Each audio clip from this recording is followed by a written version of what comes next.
wakamboita situation yekuti you're minding your business, life yako kutofamba, you go to work and everything, usangana na Mhofu ubwatoita small loss ya Mhofu zvese zvotochinja. Wakutongogara wakamirira Mhofu paya, uchadi kanoenda kubasa, uchadi kanogona vanhu wodirita macontact, auchade kabvunza kuti what do you do for a living, unongosvika tochinja small loss ya Mhofu uchigadzira CV rako anoti machipa strengths. Free money Mhofu, jala we Mhofu, mukoma Dhadza Mhofu, wapa Marange Mhofu, mutunu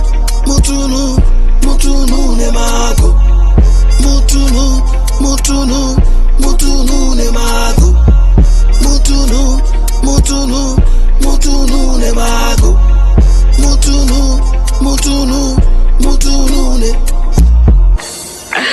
Aiona Mhofu vane kamwe kaucorrect kavainako so wakutongogara wakamirira Mhofu paya, uchadi kanoenda kubasa, uchadi kanogona vanhu wodirita macontact, kufamba chaka taka baka sienda nechkaka, tino penya techibwinya vanoti dina tinova tina Usasaiza Mhofu, inoreva Mhofu, usajairire Mhofu, yakapenda Mhofu.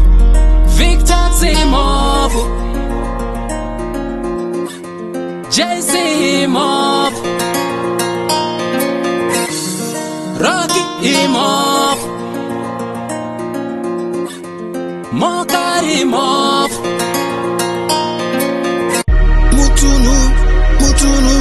mutunu ne mago, mutunu ne mago, mutunu ne mago, mutunu ne. Inonzi shava terera unze, kuna nyashanu, kuna seke, watana chiweshe, kuna Marange, kuna gwenzi, terera unze, guruswa, sienda nechkaka, ziwewera.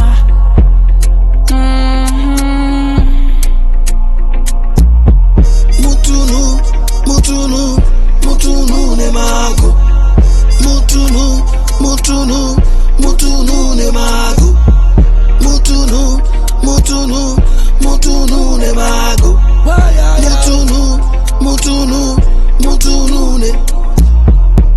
Pamsoroi musiyamwa vura mavi, shama mubagoze, shama mutende sanwa, shama mwenda mbere, hande mbere, shama mukonde,